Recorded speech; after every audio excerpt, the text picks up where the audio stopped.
ഉറപ്പായിട്ടും തീർച്ചയായും ഞാൻ നാളെ അങ്ങനെ ചെയ്യും, നാളെ ഞാൻ പറയും, നാളെ വരും, ഞാൻ കാണും എന്നുള്ള പ്രയോഗങ്ങൾ നിങ്ങൾ നടത്താൻ പാടില്ല. പിന്നെ എന്ത് ചെയ്യണം? അള്ളാഹു പറയുകയാണ് ഇല്ലാ അയ്യശാ അല്ലാ, ഇൻഷാ അല്ലാ എന്ന് അതിൻ്റെ കൂടെ നീ ചേർത്തു പറയണേ എന്ന് വിശുദ്ധ ഖുർആൻ. അള്ളാഹു ഈമാൻ നൽകുമാറാകട്ടെ. അല്ലാഹ് എന്താ പറഞ്ഞേ? എന്തുകൂടെ പറയണം? തീർച്ചയായും നാളെ കാണാമെന്ന് പറയുമെന്ന് എന്തുകൂടെ പറയണം? ഇൻഷാ അല്ലാ എന്നുകൂടെ നീ പറഞ്ഞിരിക്കണം. അള്ളാഹു നമുക്ക് ഈമാൻ നൽകുമാറാകട്ടെ. ഇനി പറഞ്ഞില്ലെങ്കിലോ? നിങ്ങൾ ചോദിക്കുമ്പോൾ പറഞ്ഞില്ലെങ്കിൽ ഇപ്പം എന്താ? ഇപ്പം ഇൻഷാ അല്ലാ പറഞ്ഞില്ലെങ്കിൽ എന്താ സംഭവിക്കുക? നമുക്കത് നിസ്സാരമാ സഹോദര. എങ്കിൽ അത് പറയാതെ ഇരുന്നാലുണ്ടാകുന്ന നഷ്ടമെന്താ? ഒരു ഇൻഷാ അല്ലാ പറയാതിരുന്നാൽ എൻ്റെ പ്രിയപ്പെട്ട സഹോദരങ്ങളെ ഉണ്ടാകുന്ന നഷ്ടമെന്തെന്നറിയോ? മഹാനായ ആദരവായ പ്രവാചകൻ നബി മുഹമ്മദ് മുസ്തഫ സല്ലല്ലാഹു അലൈഹി വസല്ലമ തങ്ങൾ, അല്ലാഹുവിൻ്റെ പ്രവാചകന്റെ ചരിത്രം തന്നെ നിങ്ങൾ നോക്ക്. അല്ലാഹുവിൻ്റെ പ്രവാചകൻ സല്ലല്ലാഹു അലൈഹി വസല്ലമ തങ്ങളുടെ മുന്നിലേക്ക് ജൂതന്മാരവിടുന്ന് അതാ അറബികളെ പറഞ്ഞു വിടുകയാണ് ഒരു സംശയം ചോദിക്കാൻ. അസ്ഹാബുൽ കഹ്ഫിനെ കുറിച്ച് എൻ്റെ പ്രിയപ്പെട്ട സഹോദരങ്ങള് അതാ ആത്മാവിനെ കുറിച്ച് ചോദിക്കാൻ അല്ലാഹുവിൻ്റെ പ്രവാചകൻ സല്ലല്ലാഹു അലൈഹി വസല്ലമ തങ്ങളുടെ മുന്നിലേക്ക് അതാ പടച്ചവനെ ജൂതന്മാര് അറബികളെ ഇറക്കി വിടുകയാ. അവർ അല്ലാഹുവിൻ്റെ റസൂൽ സല്ലല്ലാഹു അലൈഹി വസല്ലമ തങ്ങളുടെ മുന്നിലേക്ക് കടന്നു വന്നു. അവിടുന്ന് അസ്ഹാബുൽ കഹ്ഫിനെ കുറിച്ച് ചോദിക്കുകയാ.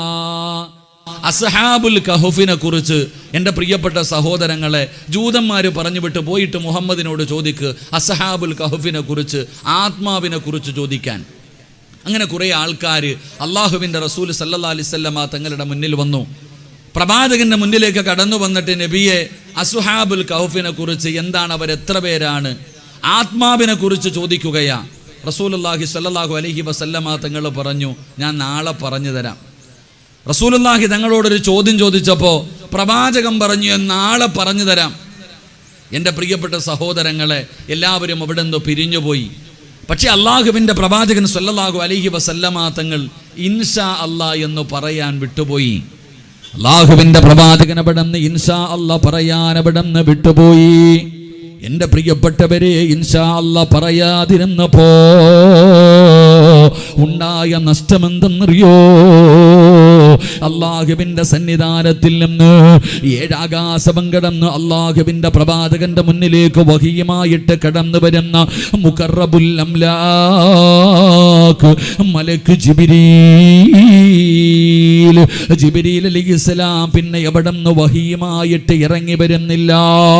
അള്ളാഹുവിൻ്റെ പ്രവാചകർ ഇൻഷാ അല്ലാ പറയാൻ വിട്ടുപോയപ്പോ പ്രവാചകന്റെ മുന്നിലേക്ക് വഹിയുമായിട്ട് എല്ലാ ദിവസവും ഇറങ്ങി വരുന്ന ജിബ്രീലിനെ കാണുന്നില്ല.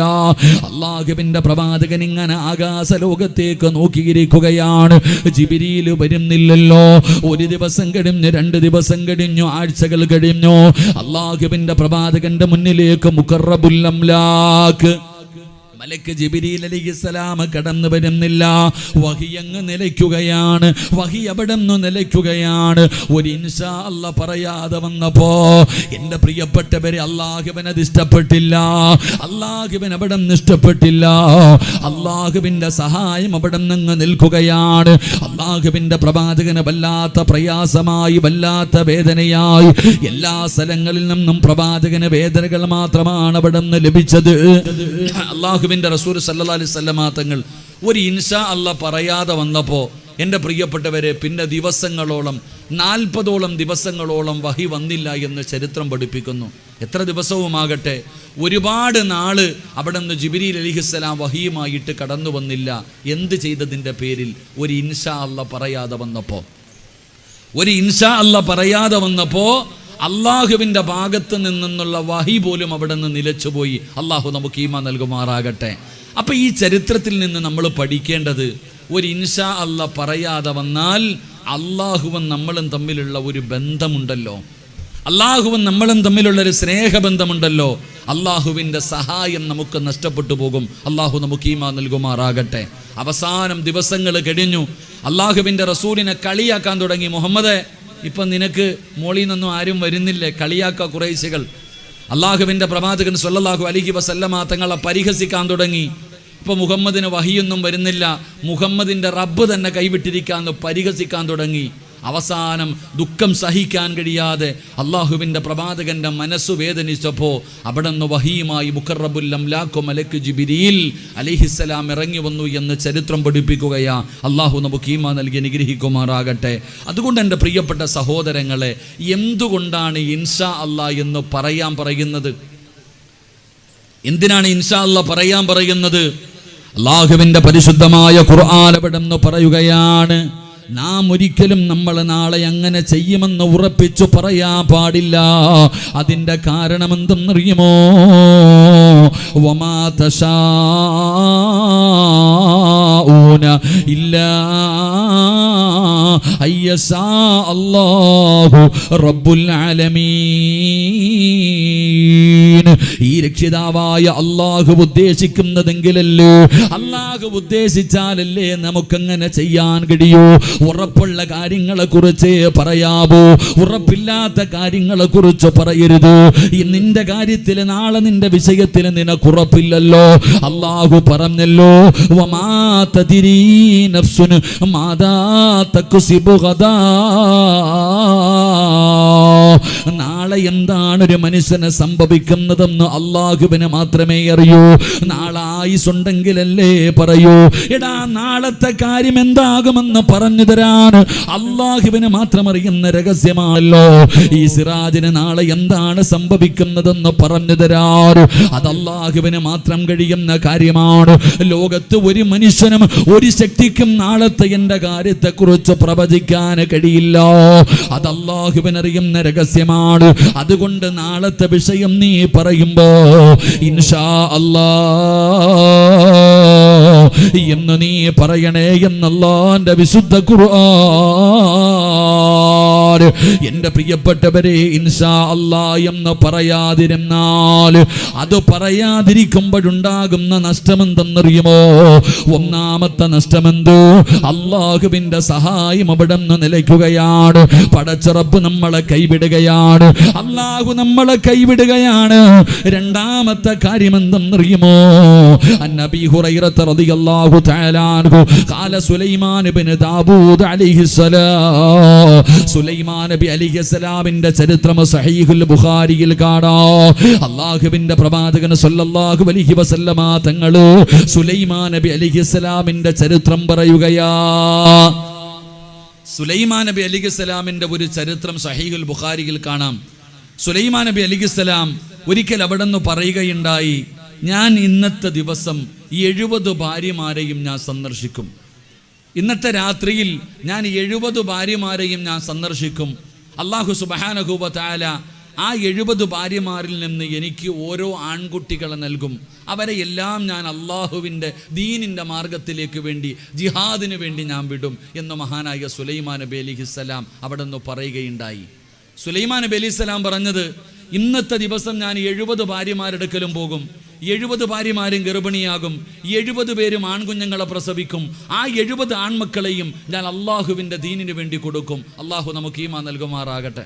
നിങ്ങളെന്ത് 70 എന്ന് കേട്ടപ്പോൾ കണ്ണു തള്ളിയിരിക്കണേ? 70 എന്ന് കേട്ടപ്പോൾ എൻ്റെ മുഖത്ത് നോക്കുന്നു. നമുക്ക് തന്നെ 4 കെട്ടാലോ, പിന്നെ ബാക്കി പറയേണ്ട കാര്യമില്ലല്ലോ. അള്ളാഹു ഈമാൻ നൽകുമാറാകട്ടെ. അള്ളാഹു ഈമാൻ നൽകുമാറാകട്ടെ. അള്ളാഹു നമ്മുടെ ജീവിതത്തിൽ ബർക്കത്ത് ചെയ്യുമാറാകട്ടെ. എൻ്റെ പ്രിയപ്പെട്ടവരെ, 70 ഭാര്യമാരെടുക്കലും ഞാൻ പോകും. അപ്പോൾ സുലൈമാൻ നബി ഇങ്ങനെ പറഞ്ഞപ്പോൾ കൂടെ ഉള്ള ആൾ ചോദിച്ചു, ഒരു ഇൻഷാ അല്ലാ പറഞ്ഞുകൂടായിരുന്നു എന്ന്? ഒരു ഇൻഷാ അല്ലാ പറഞ്ഞുകൂടായിരുന്നോ? ഞാൻ ഹദീസ് വിവരിക്കുന്നില്ല, കാരണം വിശാലമായ ഹദീസാ. സുലൈമാൻ നബി അലൈഹിസ്സലാം അന്നത്തെ രാത്രി 70 ഭാര്യമാരെടുക്കലും പോയി. പക്ഷേ 70 ആമക്കളെ കിട്ടിയില്ല, ഒരാളെ കിട്ടിയുള്ളൂ. ഒരേ ഒരു ഭാര്യ മാത്രമേ ഗർഭിണിയായി, ഒരേ ഒരു ഭാര്യ മാത്രം പ്രസവിച്ചു. അള്ളാഹുവിൻ്റെ റസൂൽ സല്ലല്ലാഹു അലൈഹി വസല്ലമ തങ്ങൾ പറഞ്ഞു, സുലൈമാൻ നബി എങ്ങാണം ഇൻഷാ അല്ലാ എന്ന് പറഞ്ഞിരുന്നെങ്കിൽ, സുലൈമാൻ നബി എങ്ങാണം ഇൻഷാ അല്ലാ എന്ന് പറഞ്ഞിരുന്നെങ്കിൽ 70 പെണ്ണുങ്ങളും പ്രസവിക്കുമായിരുന്നു എന്ന് മഹാനായ നബി മുഹമ്മദ് മുസ്തഫ സല്ലല്ലാഹു അലൈഹി വസല്ലം ഒരൊറ്റ ഇൻഷാ അല്ലാ പറയാതെ വന്നപ്പോൾ 70 എണ്ണത്തിൽ നിന്ന് 69 എണ്ണത്തിനെയും അള്ളാഹു വെട്ടി. ഒരേ ഒരു ഭാര്യയ്ക്ക് മാത്രമേ മക്കളെ കൊടുത്തുള്ളൂ. എൻ്റെ പ്രിയപ്പെട്ടവർ, ഇതൊരു ചരിത്രമാണ് നമുക്ക് പഠിക്കാൻ. അള്ളാഹുവിൻ്റെ സഹായം നഷ്ടപ്പെട്ടു പോകും ഇൻഷാ അല്ലാ പറയാതിരുന്നാൽ. നാളെ ഞാൻ തരാം, നാളെ പറയാമെന്ന് പറയുമ്പോൾ ഒരു ഇൻഷാ അല്ലാ പറയുന്നതിലൂടെ അള്ളാഹുവിൻ്റെ സഹായം നമുക്ക് ലഭിക്കും. നമ്മളത് പറയാറില്ല. നാളെ ജീവനോടെ ഉണ്ടെങ്കിൽ ഞാൻ തരും, എന്നാൽ ഇൻഷാ അല്ലാ പറയൂല. ഞാൻ ഉറപ്പായിട്ടും കല്യാണം വിളിക്കുമ്പോൾ ഉറപ്പായിട്ട് ഞാൻ വന്നിരിക്കും. എൻ്റെ പ്രിയപ്പെട്ടവരെ, ഉറപ്പ് പറയാൻ, എടാ നിന്റെ കയ്യിലില്ലാത്ത കാര്യങ്ങളെക്കുറിച്ച് നീ ഉറപ്പ് പറയരുത്. കാരണം വമാ തദ്രി നഫ്സുൻ മാദാ തക്സിബു ഗദാ, നിന്റെ നാളത്തെ കാര്യം അള്ളാഹുവിൻ്റെ കയ്യിലാ. അതുകൊണ്ട് നീ ഇൻഷാ അല്ലാ പറയണേ എന്ന് അള്ളാഹുവിൻ്റെ വിശുദ്ധ ഖുർആൻ. അള്ളാഹു നമുക്ക് ഈമാൻ നൽകുമാറാകട്ടെ. എൻ്റെ പ്രിയപ്പെട്ടവരെ, ഞാൻ വിശദീകരിക്കുന്നില്ല. മഹാനായ നബിയുനാ റസൂലുള്ളാഹി സ്വല്ലല്ലാഹു അലൈഹി വസല്ലം, ഇബ്നു മാജയിൽ ഒരു ഹദീസ് കാണാം. നമ്മൾ മദ്രസയിൽ പഠിക്കുന്നവരാണ്. ലോകം അവസാനിക്കുന്ന സമയം അടുത്തു വരുമ്പോൾ ദജ്ജാല് വരും. ഇതുപോലെയുള്ള ഒരുപാട് സംഭവങ്ങൾ. യഅജൂജ് മഅജൂജ് എന്ന് പറയുന്നൊരു വിഭാഗമുണ്ട്. അതൊക്കെ ഇങ്ങനെ ഭൂമിയിലേക്ക് ഖിയാമത്ത് നാൾ അടുത്തു വരുമ്പോൾ അവരിടങ്ങി വരുമെന്ന് നമ്മളൊക്കെ മദ്രസയിൽ പഠിച്ചിട്ടുണ്ട്. ഇൻഷാ അല്ലാഹയുടെ മഹത്വം ഒന്നുകൂടെ പഠിച്ച ഒരു ചരിത്രം മഹാനായ ആദരവായ പ്രവാചകൻ നബി മുഹമ്മദ് മുസ്തഫ സ്വല്ലല്ലാഹു അലൈഹി വസല്ലം അബൂ ഹുറൈറ റളിയല്ലാഹു തആല അൻഹു നിവേദനം ചെയ്യുന്ന ഹദീസ്. ഈ യഅജൂജ് മഅജൂജ് എന്ന് പറയുന്ന ഈ വിഭാഗത്തെ അല്ലാഹു സുബ്ഹാനഹു വ തആല ഈ ഭൂമിയിൽ എവിടെയോ ഒരു ഭാഗത്ത് അല്ലാഹു അവരെ മറച്ചു വെച്ചിരിക്കുകയാണ്. ഒരുപാട് ചരിത്രങ്ങൾ പറയുന്നുണ്ട്. ഏതോ അല്ലാഹു സുബ്ഹാനഹു വ തആല ഈ ഭൂമിയുടെ ഏതോ ഒരു ഭാഗത്ത് അല്ലാഹു അവരെ മറച്ചു വെച്ചിരിക്കുകയാണ്. ഇവർ എല്ലാ ദിവസവും രാവിലെ ഇവരെല്ലാവരും എഴുന്നേറ്റ് വന്നുകൊണ്ട് ഇവരെ മറച്ചു വെച്ചിരിക്കുന്ന ഒരു മതിലുണ്ട്. ആ മതിലിങ്ങനെ തുരക്കാൻ തുടങ്ങും, ഒരു മതിൽ പൊളിക്കാൻ തുടങ്ങും. രാവിലെ മുതൽ വൈകുന്നേരം വരെ, പ്രഭാതം മുതൽ പ്രദോഷം വരെ ഇവരെല്ലാവരും ഈ മതിലിങ്ങനെ പൊളിച്ചുകൊണ്ടിരിക്കും.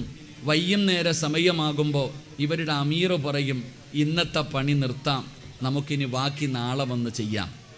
നിങ്ങൾ പഠിക്കുക സഹോദര. അള്ളാഹുവിൻ്റെ റസൂൽ സല്ലല്ലാഹു അലൈഹി വസല്ലം തങ്ങൾ പറയുന്നു, അവർ പറയും ഇന്നത്തെ പണി നിർത്തിയിരിക്കുന്നു, നമുക്ക് ബാക്കി നാളെ വന്ന് ചെയ്യാം എന്ന് പറഞ്ഞുകൊണ്ട് ഇവരെല്ലാവരും പിരിഞ്ഞു പോകും. പിറ്റേ ദിവസം രാവിലെ വന്നു നോക്കുമ്പോൾ ഈ മതിൽ പണിതത് കാണൂല, പഴയതുപോലെ മതിലിരിക്കുകയാണ്. ഇവരെവിടെ നിന്നാണോ പണി തുടങ്ങിയത് അതുപോലെ തന്നെ എല്ലാ ദിവസവും രാവിലെ വന്നു നോക്കുമ്പോൾ മതിൽ പഴയ രീതിയിലിരിക്കുകയാണ്. ഇവരെല്ലാ ദിവസവും ചെയ്യും, തുരക്കും, വൈകുന്നേരം പോകും, രാവിലെ വരുമ്പോൾ പഴയതുപോലെ പിന്നെയും തുരക്കും. പിന്നെ ഇങ്ങനെ ഖിയാമത്ത് നാൾ വരെ ഇങ്ങനെ ആയിക്കൊണ്ടേയിരിക്കും. പിന്നെ എങ്ങനെയാണ് ഇവർ ഈ മതിൽ പൊളിച്ച് വെളിയിൽ വരുന്നതെന്നറിയോ? ഈ മതിൽ പൊളിച്ചിട്ട് ഇവർ വെളിയിലേക്ക് വരുന്നത്, അള്ളാഹുവിൻ്റെ പ്രവാചകൻ സല്ലല്ലാഹു അലൈഹി വസല്ലമ തങ്ങൾ പറയുകയാ, ഒരു ദിവസം പണി തീരാൻ സമയമാകുമ്പോൾ, പ്രഭാതം മുതൽ പ്രദോഷം വരെ ജോലി ചെയ്ത് അവസാനം വൈകുന്നേരമാകുമ്പോൾ അവരുടെ അമീർ പറയും, എല്ലാവരും പണി നിർത്ത്, ഇൻഷാ അല്ലാ ബാക്കി നാളെ രാവിലെ വന്ന് ചെയ്യാം. ഞാൻ ചരിത്രമാണ് പറയുന്നത്. ഹദീസ് മഹാനായ നബിയുനാ റസൂലുള്ളാഹി സ്വല്ലല്ലാഹു അലൈഹി വസല്ലം, അവരുടെ അമീർ അന്നത്തെ ദിവസം പറയും, പ്രത്യേകമായിട്ടൊരു വാക്ക് പറയും, ഇന്നത്തെ പണിയൊക്കെ നിർത്ത്, ഇൻഷാ അല്ലാ ബാക്കി നാളെ രാവിലെ വന്ന് ചെയ്യാം. എല്ലാവരും പിരിഞ്ഞുപോയി. പിറ്റേ ദിവസം രാവിലെ വന്നു നോക്കുമ്പോൾ പണി എവിടെയാണോ നിർത്തിയത് അവിടെ നിൽക്കുമെന്ന് മഹാനായ നബി മുഹമ്മദ് മുസ്തഫ സല്ലല്ലാഹു അലൈഹി വസല്ലമ തങ്ങൾ പറഞ്ഞു, എല്ലാ ദിവസവും രാവിലെ വരുമ്പോൾ പഴയതുപോലാകും, പക്ഷെ അന്നത്തെ ദിവസം രാവിലെ തിരിച്ചു വരുമ്പോൾ പണി നിർത്തിയ സ്ഥലത്ത് തന്നെ നിൽക്കും. അങ്ങനെയാണ് അവർ മതിൽ പൊളിച്ച് ഈ ഭൂമിയിലേക്ക് അവരിറങ്ങി വരുന്നത് എന്ന് മഹാനായ നബിയുനാ റസൂലുള്ളാഹി സ്വല്ലല്ലാഹു അലൈഹി വസല്ലം. എൻ്റെ പ്രിയപ്പെട്ട സഹോദരങ്ങളെ, ഞാൻ പറഞ്ഞു വന്നത് ഇൻഷാ അല്ലാഹയുടെ മഹത്വം പഠിക്കാനാ. ഇൻഷാ അല്ലാഹ് എന്ന് പറയുന്നതിലൂടെ ഒരു മനുഷ്യന് അല്ലാഹു കൊടുക്കുന്ന സഹായം എന്താണ്, അവന് കിട്ടുന്ന പ്രതിഫലം എന്താ, അതിനെക്കുറിച്ചാണ് അള്ളാഹുവിന്റെ പ്രവാചകൻ സല്ലല്ലാഹു അലൈഹി വസല്ലമ തങ്ങൾ അവിടെ നിന്ന് പഠിപ്പിച്ചു തരുന്നത്. അതുമാത്രമല്ല, ഇൻഷാ അല്ലാഹ് എന്ന് പറയുന്നത് ഇന്നലെ മുതൽ തുടങ്ങിയതല്ല. അള്ളാഹുവിന്റെ പരിശുദ്ധമായ ഖുർആൻ എവിടെ നിന്ന് എടുത്തു നോക്കൂ, വിശുദ്ധമായ ഖുർആൻ നിങ്ങൾ എടുത്തു നോക്കൂ. ഒരുപാട് പ്രവാചകന്മാർ ഇൻഷാ അല്ലാഹ് എന്ന് പറഞ്ഞിട്ടുണ്ട്. അത് പറഞ്ഞതിലൂടെ അള്ളാഹു അവർക്ക് കൊടുത്ത പ്രതിഫലം ഖുർആൻ എവിടെ നിന്ന് പറഞ്ഞു തരുന്നുണ്ട്. ഇൻഷാ അല്ലാഹ് എന്ന് പറയുന്നത് നമ്മൾ മാത്രം പറഞ്ഞതല്ല. ലോകത്ത് കടന്നു വന്ന മുൻകഴിഞ്ഞു പോയ പ്രവാചകന്മാരും ഇൻഷാ അല്ലാഹ് പറഞ്ഞിട്ടുണ്ട്. അതിനുള്ള തെളിവ് പരിശുദ്ധമായ ഖുർആൻ എടുത്തു നോക്കിയാൽ കാണാം. അള്ളാഹു നമുക്ക് ഈമാൻ നൽകുമാറാകട്ടെ. എൻ്റെ പ്രിയപ്പെട്ട സഹോദരങ്ങളെ, നിങ്ങൾ ഖുർആൻ എടുത്ത് നോക്ക്. ഹിളർ നബി അലിഹിസ്സലാം, മഹാനായ മൂസാ നബി അലിഹിസ്സലാം, രണ്ട് പ്രവാചകന്മാരുടെയും ഒരു ചരിത്രം ഖുർആനിൽ കാണാം. മൂസാ നബിയും ഹിളർ നബി അലിഹിസ്സലാമും രണ്ടുപേരും കൂടെ ഒരുമിച്ചൊരു യാത്ര ചെയ്ത ഒരു കഥ, ഒരു ചരിത്രം ഖുർആനിൽ കാണാം. മൂസാ നബി അലിഹിസ്സലാം ഹിളർ നബി അലിഹിസ്സലാമിനെ ഒരിക്കൽ കണ്ടപ്പോൾ പറഞ്ഞു, ഞാനും വരുന്നു നിങ്ങളുടെ കൂടെ യാത്ര ചെയ്യാൻ. ഹിളർ നബി അലിഹിസ്സലാം പറഞ്ഞു, നമ്മൾ തമ്മിൽ ചേരൂല. അങ്ങനെ ചിലരൊക്കെ, ഒരാൾ ചോദിച്ചു, അങ്ങനെയാണല്ലോ ചില സംഭവങ്ങൾ. ഒരാൾ പറയുകയാണ്, ആദ്യം നീ പോയിട്ട് വാ ഹജ്ജിന്, ഭാര്യയോട് പറയുക. ഒരാൾ പറയുന്നു, ഈ പ്രാവശ്യം ഞാൻ ഹജ്ജിന് പോകുകയാണ്. അപ്പോൾ നല്ല പൈസയുള്ള ആളാണ്, ഇയാൾ ഒറ്റയ്ക്ക് ഹജ്ജിന് പോവാ. അപ്പോൾ ഒരാൾ ചോദിച്ചു, ഭാര്യയും ഭർത്താവും കൂടെ അല്ലേ ഹജ്ജിന് പോകണ്ടേ? അങ്ങനെയല്ലേ പോണ്ടേ? പറ മനുഷ്യന്മാരെ, എവിടെങ്കിലും പോകുമ്പോൾ ഒരുമിച്ചല്ലേ പോണ്ടേ? ആണോ? തെളിവ് വേണോ? മഹാനായ നബി മുഹമ്മദ് മുസ്തഫ സല്ലല്ലാഹു അലൈഹി വസല്ലം തങ്ങൾ ഹജ്ജിന് പോയപ്പോൾ അന്ന് ജീവിച്ചിരുന്ന എല്ലാ ഭാര്യമാരെയും വിളിച്ചോണ്ട് പോയി. അതുകൊണ്ടാണ് പറഞ്ഞത്, കറങ്ങാൻ പോകേണ്ടത് കൂട്ടുകാരുടെ കൂടെയല്ല, സ്വന്തം ഭാര്യയുടെ കൂടെയാ. അള്ളാഹു ഈമാൻ നൽകുമാറാകട്ടെ. കറങ്ങാൻ പോകേണ്ടത് ആരുടെ കൂടെയാ? കറങ്ങാൻ പോകേണ്ടത് ആരുടെ കൂടെയാ? യാത്രയ്ക്ക് പോകേണ്ടത് ആരുടെ കൂടെയാ? ആരുടെ കൂടെ? ആരുടെ ഭാര്യയുടെ കൂടെ? കണ്ടവന്റെ ഭാര്യയുടെ കൂടെ അല്ലേട്ടാ. അങ്ങനെ പോയി എല്ലാവരും പോകും. പെണ്ണുങ്ങളൊക്കെ പറയാ, സിറാജ് ഉസ്താദ് ജീവിതത്തിൽ ആദ്യമായിട്ട് നല്ല കാര്യം പറഞ്ഞു. എവിടെയെങ്കിലും പോകുന്ന സമയം കൂട്ടുകാരൻ്റെ കൂടെയല്ല പോകേണ്ടത്, സ്വന്തം ഭാര്യയെ കൊണ്ടുപോകണം. അതുകൊണ്ട് ആ പ്രവാചകൻ ഹജ്ജിന് പോയപ്പോൾ എല്ലാ ഭാര്യമാരെയും കൊണ്ടുപോയി. അള്ളാഹു നമുക്കും ഭാഗ്യം തരുമാറാകട്ടെ. അപ്പം ഈ ചങ്ങാതിയോട് ചോദിച്ചു, നീ ഹജ്ജിന് പോകുമ്പോൾ എന്തേ ഭാര്യയെ കൊണ്ടുപോകാത്ത? ഇയാളില്ല, പൈസയെ കൊണ്ടുപ്പോ ഇല്ല. അവസാനം ഒരു സ്നേഹിതൻ ചോദിച്ചു, എന്തേന്ന്? ഹജ്ജിനല്ലേ പോകണേ, ഇവളുടെ കൂടെ പോയി കഴിഞ്ഞാൽ ചിലപ്പോൾ ഹജ്ജ് നടക്കൂല. കാരണം ഭാര്യമായിട്ട് അവിടെ പോയി കിടന്ന് വഴക്കൂടാൻ പറ്റാത്തത് കൊണ്ട്. എൻ്റെ പ്രിയപ്പെട്ട സഹോദരങ്ങളെ, ഞാൻ പറഞ്ഞു വന്നത്, യൂനുസിന് മഹാനായ മൂസാ നബി അലിഹിസ്സലാം ഹിളർ നബിയും തമ്മിൽ പറയുക. മൂസാ നബി ചോദിച്ച്, ഞാനും വരട്ടെ? നീ വരണ്ട, കാരണം നിനക്ക് ക്ഷമയില്ല, എൻ്റെ കൂടെ വന്നു കഴിഞ്ഞാൽ ശരിയാവൂല. മൂസാ നബിയുടെ സ്വഭാവം എന്ന് പറഞ്ഞാൽ വെട്ട് ഒന്ന് തുണ്ടൻ രണ്ടെന്നുള്ളതാണ്. എന്തെങ്കിലും കണ്ട പെട്ടെന്ന് വൈലൻ്റ് ആകും, എന്തെങ്കിലും കണ്ടു കഴിഞ്ഞാൽ പെട്ടെന്ന് ചോദിക്കും. അത് മൂസാ നബിയുടെ ഒരു പ്രകൃതമാണ്. അതുകൊണ്ടാണ് 40 ദിവസം നോമ്പ് പിടിച്ച് നിസ്കരിച്ച് തൗറാത്ത് എന്ന് പറയുന്ന കിതാബ് വാങ്ങാൻ പോയിട്ട് തൗറാത്തും കൊണ്ട് തിരിച്ചു വരുമ്പോൾ ആൾക്കാർ മുഴുവനും പശുവിനെ ആരാധിച്ചുകൊണ്ടിരിക്കുക. കയ്യിലിരുന്ന കിതാബ് എടുത്ത് ഒറ്റയേറ്, കയ്യിലിരുന്ന അള്ള കൊടുത്ത കിതാബ് പോലും. കാരണം തൻ്റെ സഹോദരൻ യഹിയാ നബിയെ ഏൽപ്പിച്ചിട്ടാ പോയെ എല്ലാത്തിനും നോക്കിക്കൊള്ളണമെന്ന്. അള്ളാനെ ഇബാദത്ത് ചെയ്തുകൊണ്ടിരുന്നവർ 40 ദിവസം കഴിഞ്ഞ് തിരിച്ചു വരുമ്പോൾ പശുവിൻ്റെ മുന്നിലിരിക്കുക. തൗറാത്ത് കയ്യിൽ നിന്ന് വീണുപോയെന്ന, പൊട്ടിപ്പോയെന്ന, യാ യഹിയാ ഖുദിൽ കിതാബ് ഖുർആൻ പറയുന്നുണ്ട്. മൂസാ നബി അങ്ങനെ വല്ലാത്ത ആരോഗ്യം, ഒറ്റ അടിക്ക് ഒരാളെ കൊന്നുകളഞ്ഞു. മൂസാ നബി വല്ലാത്ത ദേഷ്യം. അപ്പൊ ഹിളർ നബി പറഞ്ഞു, നമ്മൾ തമ്മിൽ ചേരൂല. മൂസാ നബി അലൈഹിസ്സലാം അവിടെ നിന്ന് പറഞ്ഞ മറുപടി, ഖാല സതജിദുനി ഇൻഷാ അല്ലാഹു സാബിറൻ വലാ അഅസി ലക അംറ. മഹാനായ മൂസാ നബി അലൈഹിസ്സലാം പറഞ്ഞു, അല്ലാഹു ഉദ്ദേശിക്കുന്ന പക്ഷം ഞാൻ ക്ഷമയുള്ളവനായി താങ്കൾക്ക് എന്നെ കാണാം. ഞാൻ ഒന്നും മിണ്ടൂല, ചുമ്മാ വന്നോളാം, ഒരു കുഴപ്പമില്ല. സമ്മതിച്ചു. യാത്ര തുടങ്ങി. മൂസാ നബിയും ഹിളർ നബിയും കൂടെ ഇങ്ങനെ നടന്നു പോകുമ്പോൾ കുറച്ച് കുട്ടികൾ ഇങ്ങനെ കളിച്ചുകൊണ്ട് നിൽക്കുക. ഖുർആൻ പറയുന്നുണ്ട്, കുറച്ച് കുട്ടികൾ കളിച്ചുകൊണ്ടിരിക്കുന്നു. മൂസാ നബി ആ കൂട്ടത്തിൽ നിന്ന് നോക്കുമ്പോൾ ഹിളർ നബി ഒരു കുട്ടിയെ പിടിച്ചിട്ട് കഴുത്ത് ഞെരിച്ച് കൊന്നും കളഞ്ഞു. കളിച്ചോണ്ട് നിന്നിട്ട് കുഞ്ഞിനെ പിടിച്ചിട്ട് കഴുത്ത് ഞെരിച്ചിട്ട് കൊന്നുകളഞ്ഞു. ഇത് കണ്ടപ്പം മൂസാ നബിയുടെ സ്വഭാവം അങ്ങ് മാറി. നിങ്ങൾ എന്ത് പണിയാപ്പ ഈ കാണിച്ചേ? മൂസാ നബി അവിടെ നിന്ന് പെട്ടെന്ന് ചോദിച്ചു, എന്താ നിങ്ങൾ കാണിച്ചത്? ഒരു കുഞ്ഞിനെയല്ലേ, കളിച്ചുകൊണ്ടിരുന്ന ഒരു കുഞ്ഞിനെ നിങ്ങൾ കൊന്നുകളഞ്ഞല്ലോ. ആ സമയത്ത് ഹിളർ നബി പറഞ്ഞു, ഞാൻ നിന്നോട് അപ്പോഴേ പറഞ്ഞില്ലേ നമ്മൾ തമ്മിൽ ചേരൂല എന്ന് ഓർമ്മപ്പെടുത്തി. അപ്പൊ ഹിളർ നബിയോട് പറഞ്ഞു, ഇല്ല ഞാൻ ഒന്നും മിണ്ടത്തില്ല, ഞാൻ ഒന്നും ഞാൻ ചോദിക്കത്തില്ല, കൂടെ വരാം. രണ്ടുപേരും കൂടെ ഒരു ഗ്രാമത്തിലേക്ക് പോയി. ഒരു നാട്ടിലേക്ക് പോയപ്പോൾ ആ നാട്ടുകാർ കഴിക്കാൻ ഭക്ഷണവും കൊടുക്കുന്നില്ല, വെള്ളവും കൊടുക്കുന്നില്ല, പട്ടിണിയ രണ്ടുപേരും. രണ്ട് പ്രവാചകന്മാരും വല്ലാത്ത പ്രയാസം, ഒരു മനുഷ്യൻ പോലും തിരിഞ്ഞു നോക്കണില്ല. അങ്ങനെ നിൽക്കുമ്പോഴാ ഒരു മതിലിങ്ങനെ വീഴാൻ പോവാ. ഒരു മതിലിങ്ങനെ ചരിഞ്ഞ് വീഴാൻ പോകുന്നു. ഹിളർ നബി ഓടിച്ചെന്ന് ആ മതില് നേരെയാക്ക. മൂസാ നബിയോട് പറഞ്ഞു വരാൻ. മതില് നേരെയാക്ക. മൂസാ നബി ചോദിക്കുക, നിങ്ങൾ എന്ത് മനുഷ്യനിപ്പാ, പച്ചവെള്ളം പോലും തരാത്ത ഇവന്മാരുടെ മതിലെന്തിനാ നമ്മൾ നേരെയാക്കി കൊടുക്കണേ? വല്ലാത്ത ചോദ്യമല്ലേ. നമ്മളോട് ഒരു പരിഗണനയും കാണിക്കാത്ത ഇവരുടെ മതിലെന്തിനാ നമ്മൾ നേരെയാക്കി കൊടുക്കണം? വേറെ പണിയൊന്നുമില്ലേ? മൂസാ നബി അലൈഹിസ്സലാമിനോട് അപ്പോഴും ഹിളർ നബി പറഞ്ഞു, ഞാൻ നിന്നോട് അപ്പോഴേ പറഞ്ഞതാ നമ്മൾ രണ്ടുപേരും ചേരൂല. അപ്പം മൂസാ നബി പറഞ്ഞു, ഇല്ല, ഇനി ഞാൻ ഒന്നും ചോദിക്കത്തില്ല, ഇനി എന്തെങ്കിലും ചോദിച്ചാൽ കഴിഞ്ഞ് നമ്മുടെ യാത്ര. രണ്ടുപേരും കൂടെ കടലിൻ്റെ ചാരത്ത് ചെന്നിട്ട് കപ്പലിനകത്ത് കയറി. കപ്പലിങ്ങനെ കടലിൽ കൂടെ പൊക്കോണ്ടിരിക്കുമ്പോൾ ഹിളർ നബി അലൈഹിസ്സലാം എഴുന്നേറ്റിട്ട് പലക ഇളക്കിയിട്ട് വെള്ളത്തിൽ കളയുക. കടലിൽ കൂടെ പോകുന്ന കപ്പലിൻ്റെ പലക ഇളക്കുക. പടച്ചവരെ മൂസാ നബി പെട്ടെന്ന് വൈലൻ്റാ, നിങ്ങൾ എന്ത് പണിയാ കാണിക്കണേ, ഈ ആൾക്കാർ മുഴുവനും വെള്ളം കയറിയിട്ട് മുങ്ങിച്ചാകൂല്ലേ. ഹിളർ നബി പറഞ്ഞു, അസ്സലാമു അലൈക്കും, നമ്മുടെ യാത്ര തീർന്നു, ഇനി ഒരുമിച്ചൊരു യാത്രയില്ല, നമ്മൾ രണ്ടുപേരും കൂടെ ഇനി ഒരുമിച്ച് യാത്രയില്ല. എന്താണ് ഈ 3 സംഭവത്തിൻ്റെയും യഥാർത്ഥ കാരണമെന്താ ഞാനത് പറഞ്ഞു തരാം. ഒന്നാമത് പറഞ്ഞു കൊടുത്തു, ആ കുഞ്ഞു വളർന്നു വന്നു കഴിഞ്ഞാൽ അവൻ്റെ മാതാപിതാക്കളെ തന്നെ കൊന്നുകളയും. അവൻ അത്രയും അങ്ങനെയുള്ള കുട്ടിയാ, അതുകൊണ്ടാണ് ഞാൻ അങ്ങനെ ചെയ്തത്. രണ്ടാമത് താഴെ വീഴാൻ പോയ മതില് നേരെയാക്കാനുള്ള കാരണം, അതിനടിയിൽ യതീമായ മക്കൾക്ക് വേണ്ടി ഒരു നിധി ഉണ്ടായിരുന്നു. ആ മതിലിളകി വീണാൽ അത് നഷ്ടപ്പെട്ടു പോകും.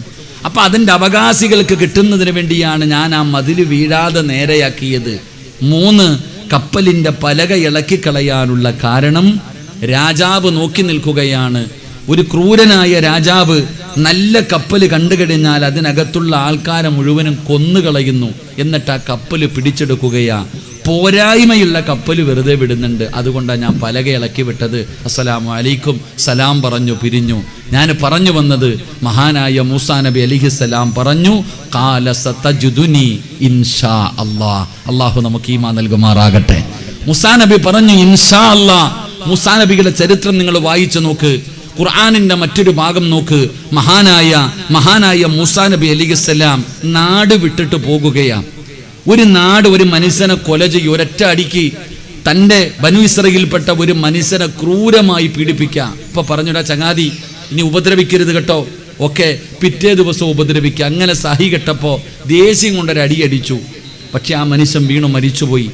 മൂസാ നബി അലൈഹിസ്സലാം ഇങ്ങനെ നിൽക്കുമ്പോൾ ഫിർഔനിന്റെ കിങ്കരന്മാര് പിടിക്കാൻ വരുന്നു. ആരോ വന്നിട്ട് പറഞ്ഞു, മൂസാ, നിന്നെ പിടിക്കാൻ ആള് വരുന്നുണ്ട്, വേണമെങ്കിൽ നീ നാട് വിട്ടോ, വേണമെങ്കിൽ രക്ഷപ്പെട്ടോ. മൂസാ നബി അലൈഹിസ്സലാം ഇട്ടിരുന്ന വസ്ത്രവുമായി അവിടെ നിന്ന് മദീന എന്ന് പറയുന്ന സ്ഥലത്തേക്ക് നാടുവിട്ടു. ഇട്ടിരിക്കണ വസ്ത്രമല്ലാതെ വേറെ ഒന്നുമില്ല. എൻ്റെ പ്രിയപ്പെട്ട സഹോദരങ്ങളെ, ഈ കാണുന്ന മക്കാമിന് വേണ്ടി, ഈ മക്കാമ് പണിയുന്നതിന് വേണ്ടി കല്ല് വാങ്ങിക്കൊടുത്തവരുണ്ട്, സിമെന്റ് വാങ്ങിക്കൊടുത്തവരുണ്ട്. ഈ പള്ളിക്ക് വേണ്ടി, ഇതിനു വേണ്ടി ഒരുപാട് സഹായങ്ങൾ ചെയ്തവരുണ്ട്. എന്ത് പ്രതിഫലമെന്നറിയോ? മഹാനായ മൂസാ നബി അലൈഹിസ്സലാം അവിടുന്ന് നാട് വിട്ടു മറ്റൊരു നാട്ടിലേക്ക് പോയി. ജോലി കിട്ടണമെന്ന് പറയുന്ന ചെറുപ്പക്കാരുണ്ട്. ഉസ്താദെ, എനിക്ക് നല്ല ജോലി വേണം. ഒരു ചെറുപ്പക്കാരൻ പറഞ്ഞു, ഉസ്താദെ, ഗൾഫിൽ പോകുകയാ, നല്ല ജോലി വേണം, അള്ളാഹു നല്ല ജോലി കൊടുത്ത് അനുഗ്രഹിക്കുമാറാകട്ടെ. പല ചെറുപ്പക്കാരും പറഞ്ഞു, ഉസ്താദെ, കല്യാണം നടക്കണം. എല്ലാ പ്രാവശ്യവും വരുമ്പോൾ ഒരുത്തൻ്റെ കാര്യം പറയുമായിരുന്നു, ഓനിപ്പോൾ പെണ്ണും കെട്ടി മക്കളായി, അൽഹംദുലില്ലാഹ്, അള്ളാഹു നല്ല ജീവിതം കൊടുക്കുമാറാകട്ടെ. എൻ്റെ പ്രിയപ്പെട്ടവരെല്ലാവരും പറയും, നല്ല ഭാര്യമാരെ വേണം. നിങ്ങൾ നോക്കട ചങ്ങാതി, ഈ മക്കാമിന് വേണ്ടി എന്തെങ്കിലും വാങ്ങിച്ചു കൊടുക്ക്, പള്ളിക്ക് വേണ്ടി എന്തെങ്കിലും കൊടുക്ക്, നിനക്ക് നല്ല ഭാര്യ അള്ളാഹു തരും. ഈ ഇരിക്കണ വാപ്പന്മാര് പറയും, എൻ്റെ പൊന്നാര ഉസ്താദെ, എൻ്റെ ആമിന ഒന്ന് നേരെയാകാൻ വേണ്ടി ദുആ ചെയ്. ഭാര്യമാര് കാരണം സഹി കെട്ടിരിക്കണ ഭർത്താക്കന്മാരുണ്ട്, ഭർത്താവ് കാരണം സമാധാനമില്ലാത്ത ഭാര്യമാരും ഉണ്ട്. അള്ളാഹു എല്ലാവർക്കും നല്ല ജീവിതം നൽകുമാറാകട്ടെ. ഉറക്കപ്പറ, അള്ളാഹു നല്ല ജീവിതം നൽകുമാറാകട്ടെ. രക്ഷപ്പെടാനുള്ള ഒരു വഴി പറഞ്ഞു തരട്ടെ. രക്ഷപ്പെടാനുള്ള ഒരു വഴി ഞാൻ പറഞ്ഞു തരാം. മൂസാ നബി അലൈഹിസ്സലാം നാട് വിട്ടുപോയി. ഒരു സ്ഥലത്ത് ഇങ്ങനെ പോയി നോക്കുമ്പോൾ കുറച്ച് ആൾക്കാർ ഇങ്ങനെ കൂടി നിൽക്കുകയാ. ആണുങ്ങളും പെണ്ണുങ്ങളും കൂടെ ഒരു കുളത്തിൽ നിന്ന്, ഒരു കിണറ്റിൽ നിന്ന് വെള്ളം കോരാനുള്ള തിരക്ക. ആകെ ഒരു കിണറേ ഉള്ളൂ. അതിൽ നിന്ന് വെള്ളം കോരുന്നതിന് വേണ്ടി ആണും പെണ്ണും ഇട കലർന്നുകൊണ്ട് ലജ്ജയില്ലാതെ കിടന്ന് വെള്ളം കോരുകയാ. മൂസാ നബി ഇങ്ങനെ നോക്കുമ്പോൾ 2 പെൺകുട്ടികൾ ഇങ്ങനെ മാറി നിൽക്കുന്നുണ്ട് പാത്രവുമായിട്ട്. പാത്രവും പിടിച്ചുകൊണ്ട് 2 പെൺകുട്ടികൾ മാറി നിൽക്കുന്നു. മൂസാ നബി ചോദിച്ചു, എന്താ നിങ്ങൾ വെള്ളം കോരണില്ലേ? നിങ്ങൾ വെള്ളം കോരണില്ലേ? ആ പെൺകുട്ടികൾ പറഞ്ഞു, ഞങ്ങൾക്ക് ഈ ആണുങ്ങളുടെ ഇടയിൽ പോയി കയറാൻ ലജ്ജയാ, അതുകൊണ്ടാണ് ഞങ്ങൾ പോകാത്തെ. മൂസാ നബി ചോദിച്ചു, വീട്ടിൽ ആണുങ്ങളൊന്നുമില്ലേ? പ്രായം ചെന്ന ഒരു വാപ്പായേ ഉള്ളൂ, രോഗിയാ. മൂസാ നബി ചോദിച്ചു, ഞാൻ കോരിത്തരട്ടെ വെള്ളം? വല്ലാത്ത ആരോഗ്യവാനാണ് മൂസാ നബി. ആണുങ്ങളുടെ ഇടയിലേക്ക് കടന്നു ചെന്നിട്ട് വെള്ളം അങ്ങോട്ട് കോരിയിട്ട് 2 പെൺകുട്ടികളുടെ കയ്യിൽ കൊണ്ടുവന്ന് കൊടുത്തു. അവർ സന്തോഷത്തോടെ നടന്നുപോയി. മൂസാ നബി അലൈഹിസ്സലാം ഒരു മരത്തിന്റെ ചുവട്ടിൽ കയറിയിരുന്നിട്ട് അള്ളാഹുവിനോട് ദുആ ചെയ്തു, റബ്ബേ, ആർക്കും അറിയാത്ത നാട്, ഞാൻ ഒറ്റയ്ക്കേ ഉള്ളൂ, എന്നെ നീ കൈവിടല്ലേ അല്ലാഹ്. ദുആ ചെയ്തിട്ട് മൂസാ നബി ഇങ്ങനെ ഇരിക്കുമ്പോൾ ഈ 2 പെൺകുട്ടികളും ഈ മൂസാ നബിയെ തെരഞ്ഞു വന്നു. മുസാ നബിയെ തെരഞ്ഞു 2 പെൺകുട്ടികളും വന്നു. മുസാ നബിയോട് പറഞ്ഞു, ഞങ്ങളുടെ വാപ്പച്ചി വിളിക്കുന്നു നിങ്ങളെ, നിങ്ങൾക്ക് പ്രതിഫലം തരാൻ നിങ്ങൾ ഞങ്ങളുടെ ഉപ്പ വിളിക്കണോ? എൻ്റെ പ്രിയപ്പെട്ട സഹോദരങ്ങളെ, ചരിത്രം പറയുകയാ, മുസാ നബി അലൈഹിസ്സലാമിനോട് അവർ പറഞ്ഞു, നിങ്ങൾ മുന്നിൽ നടക്ക്, ഞങ്ങൾ പുറകിൽ നിന്ന് വഴി പറഞ്ഞു തരാം. അള്ളാഹു നമുക്ക് ഈമാൻ നൽകുമാറാകട്ടെ. വഴി കാണിക്കാൻ ഫ്രണ്ടിലാണോ പോകേണ്ടത്, പുറകിലാണോ പോകേണ്ടത്? പറഞ്ഞങ്ങാതി, ഫ്രണ്ടിലാണോ പോകേണ്ടത്, ബാക്കിലാണോ പോകേണ്ടത്? ഫ്രണ്ടിലല്ലേ പോകേണ്ടത്. പക്ഷെ ആ പെണ്ണുങ്ങൾ ലജ്ജയുള്ള പെണ്ണുങ്ങളായിരുന്നു. അവർ പറഞ്ഞു, പുറകിൽ നിന്ന് വഴി പറഞ്ഞു കൊടുത്തു. മുസാ നബി അലൈഹിസ്സലാം അവിടെ നിന്ന് നടന്നുപോയി. ആ 2 പെൺമക്കൾ ആരുടെ മക്കളായിരുന്നെന്നറിയുമോ? മഹാനായ ശുഐബ് നബി അലൈഹിസ്സലാമിന്റെ പെൺമക്കൾ, ശുഐബ് നബിയുടെ പെൺമക്കളാണ്. അങ്ങനെ ശുഐബ് നബിയെ കണ്ടു, അവിടേക്ക് ചെന്നു. ആ സമയത്ത് മൂസാ നബി അലൈഹിസ്സലാമിനോട് ശുഐബ് നബി പറഞ്ഞു, എൻ്റെ മകളെ ഞാൻ നിനക്ക് വിവാഹം കഴിച്ചു തരാം. എന്തേ ചെയ്തത്? പള്ളി കെട്ടിക്കൊടുത്തതിൻ്റെ പ്രതിഫലമല്ല, 2 പെൺകുട്ടികൾക്ക് വെള്ളം കോരി കൊടുത്തപ്പോൾ അള്ളാഹു സാലിഹത്തായ ഒരു ഭാര്യയെ കൊടുത്തു. ഒരു പ്രവാചകന്റെ മകളെ വിവാഹം കഴിച്ചു കൊടുത്തു. അതും മാത്രമല്ല, എൻ്റെ പ്രിയപ്പെട്ട സഹോദരങ്ങളെ, 9 വർഷം ജോലിയും കിട്ടി. 9 വർഷം ജോലി. അല്ലാഹുവിന്റെ ഖുർആൻ പറയുന്നു, ഖാല ഇന്നി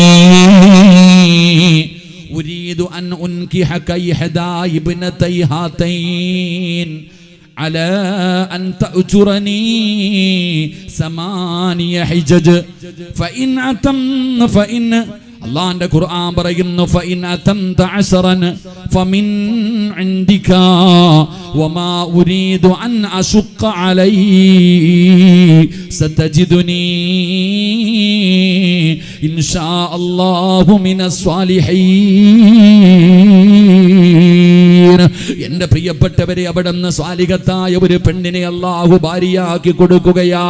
അവിടുന്ന് പടച്ചവര് അതാ മൂസാ നബി അലൈഹിസ്സലാമിന് 8 വർഷക്കാലത്തോളം 9 വർഷക്കാലത്തോളം അവിടെ ജോലിയും കൊടുത്തു എന്ന് ചരിത്രം പറയുമ്പോ, അള്ളാഹുവിന്റെ പള്ളികൾക്ക് വേണ്ടി, മദ്രസകൾക്ക് വേണ്ടി, യതീഖാനകൾക്ക് വേണ്ടി, കോളേജുകൾക്ക് വേണ്ടി, പാവപ്പെട്ടവർക്ക് വേണ്ടി സമ്പാദിച്ച സമ്പാദ്യം കൊടുക്കുന്നവര് ഈ മഖാമിന്റെ അകത്ത് കിടക്കുന്ന മഹാരഥന്റെ ബറക്കത്ത് കൊണ്ട് അല്ലാഹു നമ്മളെ രക്ഷപ്പെടുത്തുമാറാകട്ടെ. പടച്ചവനെ, മനോഹരമായ ഈ മഖാമ് പണിയുന്നതിന് വേണ്ടി നിങ്ങൾ ആരെങ്കിലും എന്തെങ്കിലും കൊടുത്തിട്ടുണ്ടോ? ഓരോ ഉറൂസിലും കടന്നു വന്നിട്ട് ശരീരത്തിൽ നിന്ന് സ്വർണ്ണാഭരണങ്ങൾ ഊരിക്കൊടുത്ത പെങ്ങള്, പൊന്നുമോളെ, നല്ല ജീവിതമല്ലോ, പ്രിയപ്പെട്ട ഭർത്താവിന് നല്ല ജോലിയല്ലോ, ഒരു സാലിഹത്തായ ഭർത്താവിനെ അല്ലാഹു നിനക്ക് നൽകിയില്ലേ? ഈ മഖാമിലേക്ക് സദഖ കൊടുത്തിട്ട് ദുആ ചെയ്തിട്ട് നല്ല നല്ല ഭാര്യമാരെ കിട്ടി എത്രയോ ചെറുപ്പക്കാരുണ്ട്. പടച്ചവനെ, എത്രയോ പേര് ജോലിക്ക് പോകുമ്പോ ഇവിടെ വന്ന് ദുആ ചെയ്തിട്ട് കടന്നു പോകുന്നവരുണ്ടല്ലോ. എന്റെ പ്രിയപ്പെട്ട സഹോദരാ, വെറുതെയല്ല. അല്ലാഹു സുബ്ഹാനഹു വ തആല മൂസാ നബി അലൈഹിസ്സലാമിന് വിടന്നു കൊടുത്ത പ്രതിഫലം ചരിത്രം പറയുമ്പോ അതാ ഞാൻ പറഞ്ഞു വന്നത്. അവിടുന്ന് മൂസാ നബി പറയുകയാ, വമാ ഉരീദു അൻ അശുഖ അലൈ സതജിദുനി ഇൻഷാ അല്ലാഹു സബിറാ. അവിടുന്ന് മൂസാ നബി അലൈഹിസ്സലാം അവിടുന്ന് പറഞ്ഞു എന്ന് ചരിത്രം പറയുമ്പോ അതാ ഈ ലോകത്ത് പടച്ചവനെ ആരാധിക്കുന്നതിന് വേണ്ടി ആദ്യമായിട്ടൊരു പള്ളി കെട്ടിയ പ്രവാചകനുണ്ട്, മഹാനായ ഖലീലുല്ലാഹി ഇബ്രാഹിം നബി അലൈഹിസ്സലാം. പരിശുദ്ധമായ മക്കയിലേക്ക് കടന്നു ചെന്നാൽ ആ കഅബാലയം കാണുമ്പോ, മഖാം ഇബ്രാഹിം കാണുമ്പോ, ഹിജ്ർ ഇസ്മായിൽ കാണുമ്പോ, സഫയും മർവയും കാണുമ്പോ, അല്ലാഹുവേ, ഇബ്രാഹിം നബിയും ഇസ്മായിൽ നബിയും ഹാജറ ബീവിയും നമ്മുടെ ഹൃദയത്തിന്റെ ഉള്ളിലൂടെ ഇങ്ങനെ നടക്കുകയാണ്. ആ ഇബ്രാഹിം നബി അലൈഹിസ്സലാമിന്റെ ചരിത്രം നോക്ക്. ഇബ്രാഹിം നബി തന്റെ പ്രിയപ്പെട്ട ഭാര്യയായ ഹാജറ ബീവി റളിയല്ലാഹു തആല അൻഹാ അവിടുന്ന് പടച്ചവനെ ഒരു ആൺകുഞ്ഞിന് ജന്മം കൊടുക്കുകയാണ്. ഇസ്മായിൽ എന്ന് പേരിട്ടു. ആ പൊന്നാര മകനെയും അതാ പ്രസവിച്ച് കിടക്കുമ്പോ അവിടുന്ന് തന്റെ പൊന്നാര മകന് പാല് കൊടുത്തുകൊണ്ടിരിക്കുന്ന സമയത്താണ് അല്ലാഹുവിന്റെ കൽപ്പന വരുന്നത്. ഇബ്രാഹിം നബി അലൈഹിസ്സലാം തന്റെ ഭാര്യയോട് പറയുന്നു, ഹാജറ, ഈ യാത്രയ്ക്ക് വേണ്ടി തയ്യാറാകൂ. അവിടുന്ന് യാത്രയ്ക്ക് വേണ്ടി തയ്യാറാകാൻ അവിടുന്ന് വിളിച്ചുണർത്തുകയാണ്. അവസാനം എന്റെ പ്രിയപ്പെട്ടവരെ മക്കയിലേക്ക് കടന്നു ചെന്നു. സഫാ മറുവ എന്ന് പറയുന്ന രണ്ട് മലകളുടെ നടുവില് തന്റെ പ്രിയപ്പെട്ട ഭാര്യയെയും തന്റെ പൊന്നാര മകനെയും ഇറക്കി വിടുകയാണ്. കഴിക്കാൻ അല്പം വെള്ളവും ഭക്ഷണവും അല്ലാതെ വേറൊന്നുമില്ല. പടച്ചവനെ ജനവാസമില്ല, വന്യമൃഗങ്ങളാണുള്ളത്. അവിടെ കൊണ്ടുവന്ന് ഭാര്യയെയും മകനെയും ഇറക്കി വിട്ടിട്ട് ഇബ്രാഹിം നബി അലൈഹിസ്സലാം അവിടെ നിന്ന് നടക്കുകയാ.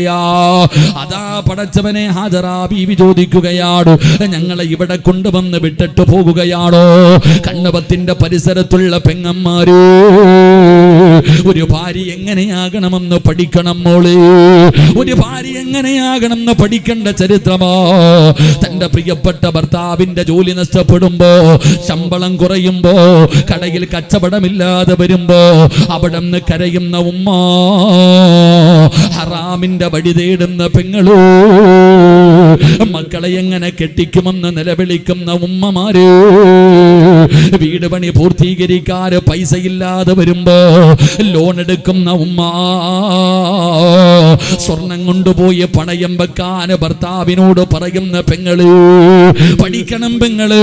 ആരാരുമില്ലാത്ത മരുഭൂമിയിലോ ചോരക്കുഞ്ഞിനെ കയ്യിൽ വെച്ചുകൊണ്ട് മഹദിയായ ഹാജറ ബീവി ഇരിക്കുകയാണ്.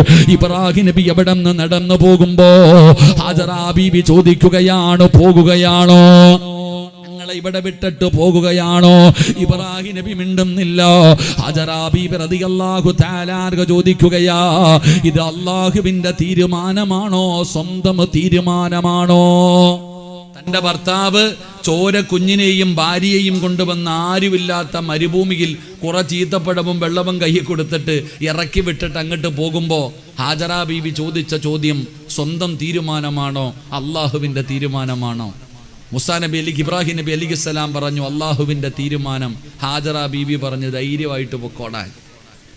അല്ലാഹുവിന്റെ തീരുമാനമാണോ? ധൈര്യമായിട്ട് പൊക്കോ, ഒന്നുമില്ല പൊക്കോ. എന്നെയും എൻ്റെ മകനെയും എൻ്റെ റബ്ബ് സംരക്ഷിക്കും. അള്ളാഹു നമുക്ക് ഈമാൻ നൽകുമാറാകട്ടെ. അള്ളാഹ് ഈമാൻ നൽകുമാറാകട്ടെ.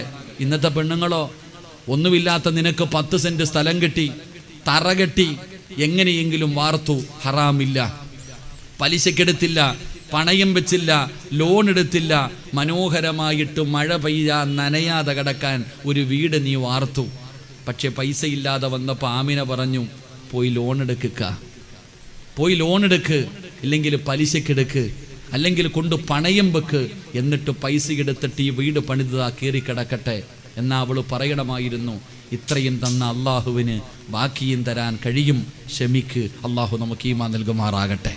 അതായിരിക്കണം പെണ്ണ്. ഭർത്താവിൻ്റെ ജോലി നഷ്ടപ്പെടുമ്പോൾ ഹാജറ ബീബി പറഞ്ഞു, അള്ളണ്ട് ഞങ്ങളുടെ കൂടെ പൊക്കോളാൻ. ഇബ്രാഹിം നബി അലൈഹിസ്സലാം പോയി. വർഷങ്ങൾ കഴിഞ്ഞ് തിരിച്ചു വരികയാ.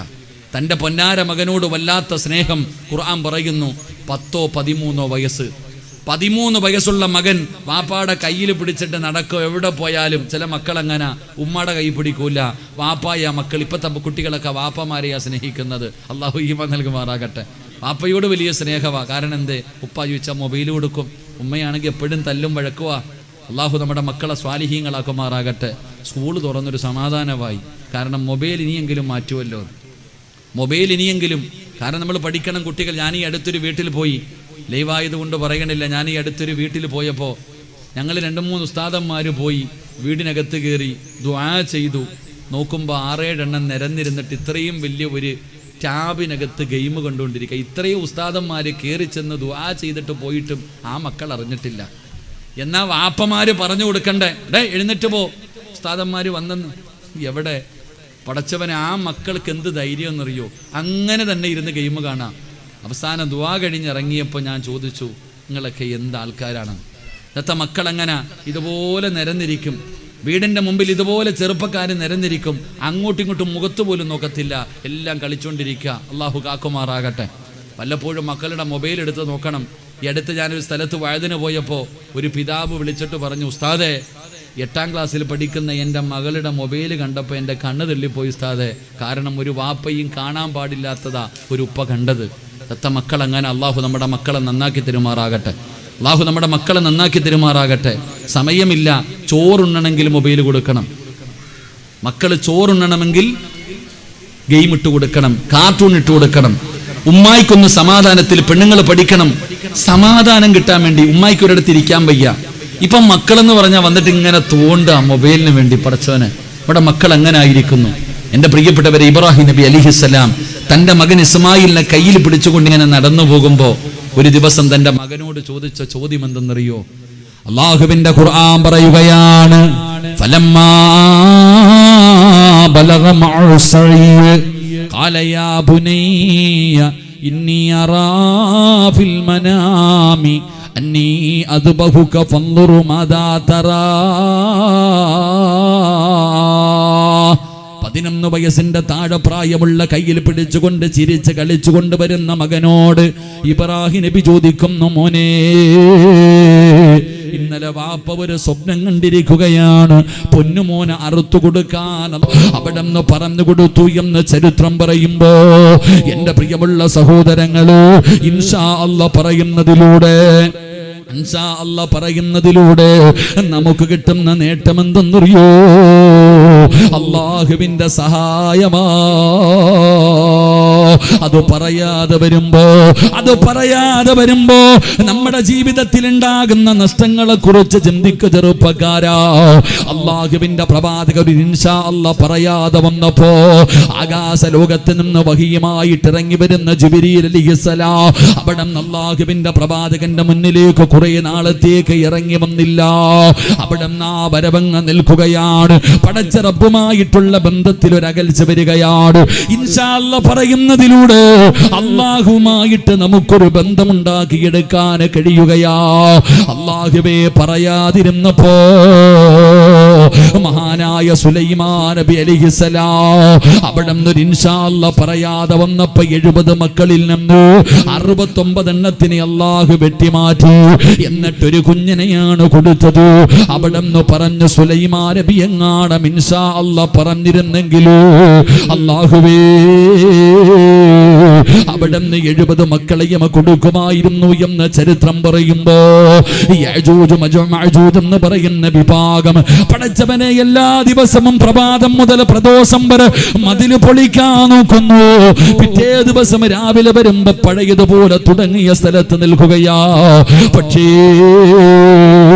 ഇൻഷാ അല്ലാഹ് പറഞ്ഞു പണി അവസാനിപ്പിച്ചപ്പോ എവിടെയാണോ നിർത്തിയത് പിറ്റേ ദിവസം രാവിലെ അവിടെ തന്നെ നിൽക്കുകയാ. അതുകൊണ്ട് എന്റെ പ്രിയപ്പെട്ടവരോട് പറയുകയാണ്, ഇൻഷാ അല്ലാഹ് പറയാ മടിക്കല്ലോ. പറഞ്ഞാ കിട്ടുന്ന പ്രതിഫലം എന്താ? ഇൻഷാ അല്ലാഹ് എന്ന് പറയുന്നതിലൂടെ പടച്ച റബ്ബ് തരുന്ന പ്രതിഫലം എന്തെന്നറിയോ? അല്ലാഹുവിന്റെ സഹായം നിനക്ക് ലഭിക്കുമെന്ന് നബി മുഹമ്മദ് മുസ്തഫ സല്ലല്ലാഹു അലൈഹി വസല്ലമ തങ്ങൾ പറയുകയാ, അല്ലാഹുവിന്റെ സഹായം നിനക്ക് ലഭിക്കുകയാ. നീ എന്ത് കാര്യമാണോ ചെയ്യാൻ ഉദ്ദേശിക്കുന്നത് അതിൽ അല്ലാഹുവിന്റെ സഹായം വരികയാണ്. അല്ലാഹു എളുപ്പത്തിലാക്കുകയാ. അല്ലാഹു അതിൽ ബർക്കത്ത് ചെയ്യുകയാ.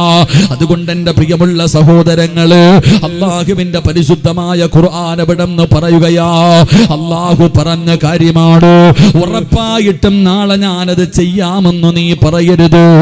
അതിന്റെ കൂടെ ഇൻഷാ അല്ലാഹ് എന്നുകൂടെ ചേർത്ത് പറയണേ എന്ന് പരിശുദ്ധമായ ഖുർആൻ പറയുമ്പോ അല്ലാഹുവേ ഈ മഖാമിന്റെ അകത്ത് കിടന്നുറങ്ങുന്ന സയ്യിദന്മാര് മുഖത്തുക്കളുണ്ടല്ലോ, അവരുടെ ഉറൂസിന്റെ അവസാന ദിവസമാണ്. ഈ ലോക്ക്ഡൌണിന്റെ സമയത്ത്, ഈ കൊറോണയുടെ സമയത്ത് ഒരു നോട്ടീസ് പോലും അടിക്കാതെ പടച്ചവനെ ഇത്രയും പേര് ഇവിടെ ഒരുമിച്ച് കൂടി. ആയിരക്കണക്കിന് പേര് വാട്സപ്പിലൂടെ ഫേസ്ബുക്കിലൂടെ ലൈവായി വഅദ് കണ്ടുകൊണ്ടിരിക്കുകയാ. അല്ലാഹ് പടച്ചവൻ ഇങ്ങനെ ഒരു അവസരം അല്ലാഹു നമുക്ക് തന്നിരിക്കുമ്പോ എന്റെ പ്രിയപ്പെട്ടവര്, ഈ മഖാമിന്റെ മുന്നിലൂടെ പോകുമ്പോ ഒരു ഫാത്തിഹ ഓതിയിട്ട് പോകുന്ന എത്രയോ പേരുണ്ട്.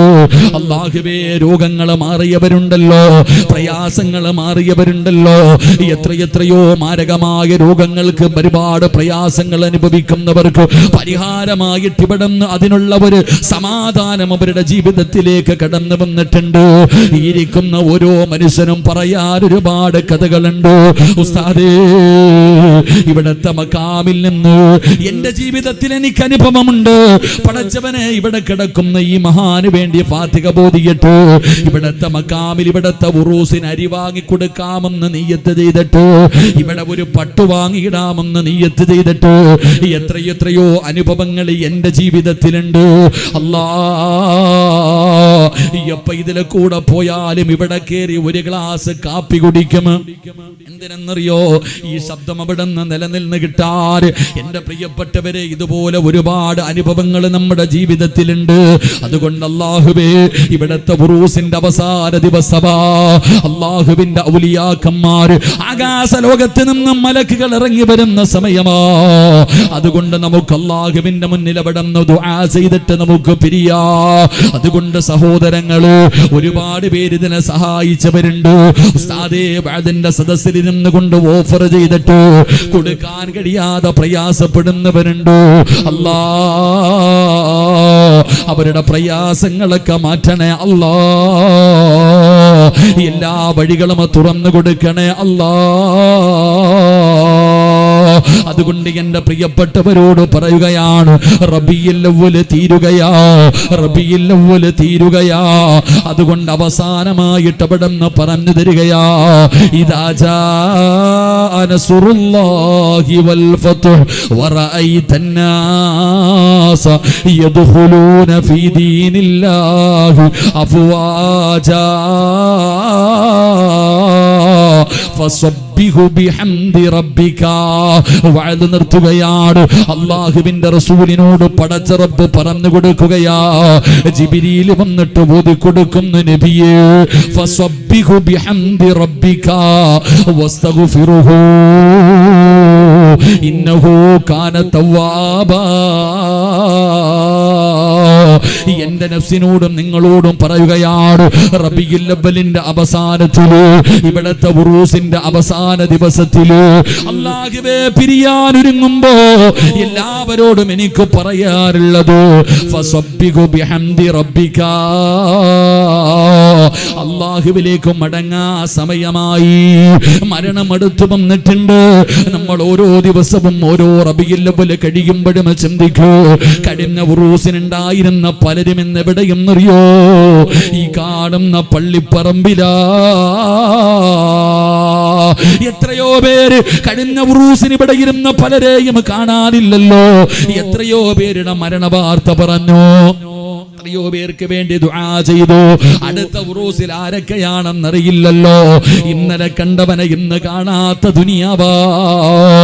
ഒരു രോഗവുമില്ലാത്ത മനുഷ്യനല്ലേ പെട്ടെന്ന് പെട്ടെന്ന് മരണപ്പെട്ടു പോയത്. അതുകൊണ്ട് സഹോദരാ, മരിക്കാ, ക്യാൻസർ വേണ്ട. ക്യാൻസർ വന്നവര് ജീവിച്ചിരിപ്പുണ്ട്. എനിക്കറിയുന്ന ഒരു വാപ്പയുണ്ട്, പടച്ചവനെ മരിക്കുമെന്ന് പറഞ്ഞിട്ട് അതാ ഇനി മരുന്നുകളൊന്നുമില്ല, എപ്പോ വേണമെങ്കിലും മരണം സംഭവിക്കാമെന്ന് പറഞ്ഞ ഡോക്ടർമാര് വീട്ടിലേക്ക് പറഞ്ഞു വിട്ടാ അതാ വാപ്പ ഇപ്പോഴും വീട്ടിൽ ജീവിച്ചിരിപ്പുണ്ട്. ഉപ്പാല ഹോസ്പിറ്റലിൽ കൊണ്ടുപോയ മകനെവിടെയാ? പള്ളിപ്പറമ്പിൽ 6 അടി മണ്ണിനടിയിലാ. تؤمل في الدنيا طويلا ولا تدري إلى جن ليل هل تعيش إلى الفجر وكم من صحيح مات من غير إلتي وكم من مريض عاش دهرا لا دهري. എപ്പോഴെവിടെ വെച്ചാണ് മരണം വരുന്നതെന്നറിയില്ല ബാപ്പാ. അതുകൊണ്ട് ഒരുങ്ങിക്കോ, തയ്യാറായിക്കോ. നീ ഒരു തയ്യാറെടുപ്പ് നടത്ത്. ഒരു യാത്രയ്ക്ക് പോകാൻ നീ എന്തെല്ലാം തയ്യാറെടുപ്പുകൾ നടത്തുന്നു. പക്ഷേ മരണമെന്ന് പറയുന്ന യാത്രയുണ്ടല്ലോ, ആ ഒരിക്കലും തിരിച്ചു വരാത്ത യാത്ര, അതിനുവേണ്ടി നീ ഒന്നൊരുങ്ങുവാപ്പാ. ഭാര്യക്കും മക്കൾക്കും വേണ്ടി ജീവിച്ചതൊക്കെ ഒന്ന് അവസാനിപ്പിക്കൂ. എന്നിട്ട് ഇനിയെങ്കിലും ഈ വയസ്സാകാലത്ത് നീ നിനക്ക് വേണ്ടി ഒന്ന് ഒരുങ്ങ്. പള്ളിപ്പറമ്പിലേക്ക് പോകണ്ടേ. മഹാനായ അബൂ ഹുറൈറ റളിയല്ലാഹു തആല അൻഹു, അല്ലാഹുവിന്റെ പ്രവാചകന്റെ സ്വഹാബിയല്ലേ, അതാ സ്വഹാബുൽ സുഫിൽപ്പെട്ട സ്വഹാബിയല്ലേ, അല്ലാഹുവിനെ വല്ലാതെ ഭയന്നിരുന്ന സ്വഹാബിയല്ലേ അബൂ ഹുറൈറ റളിയല്ലാഹു തആല അൻഹു. അവിടെന്ന് മരിക്കാൻ കിടക്കുമ്പോ, സക്കറാത്തിന്റെ അവസ്ഥയിൽ കിടക്കുമ്പോ അബൂ ഹുറൈറ തങ്ങൾ കരയുകയാ. അബൂ ഹുറൈറ തങ്ങൾ കരയുകയാ. അവിടെന്ന് ചോദിക്കുന്നു, എന്തേ അബൂ ഹുറൈറ കരയുന്നത്? മരിക്കാൻ പേടിച്ചിട്ടാണോ, മരണത്തെ പേടിച്ചിട്ടാണോ കരയുന്നത്? അബൂ ഹുറൈറ തങ്ങൾ പറഞ്ഞു, അല്ല. പിന്നെ എന്തിനാ കരയുന്നതെന്നറിയോ? അല്ലാഹുവിന്റെ മുന്നിലേക്ക് പോകുകയല്ലേ, അല്ലാഹുവിന്റെ മുന്നിലേക്ക് പോകുകയല്ലേ, വലിയ ഒരു യാത്ര തുടങ്ങുകയാണല്ലോ. ഒന്നും എന്റെ ജീവിതത്തിൽ ചെയ്തു വെച്ചിട്ടില്ലല്ലോ, ഒരു നന്മയും എൻ്റെ കയ്യിലില്ലല്ലോ.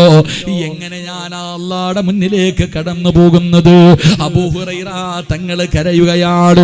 എൻ്റെ പ്രിയപ്പെട്ടവരെ, യഹ്യ ഇബ്നു മുആദ് റളിയല്ലാഹു തആല അൻഹു മരണസമയത്ത് കിടക്കുകയാ. മരണസമയത്ത് കിടക്കുകയാ. ഭാര്യയും മക്കളും അടുത്ത് വന്ന് നിന്ന് കരയുകയാണ്.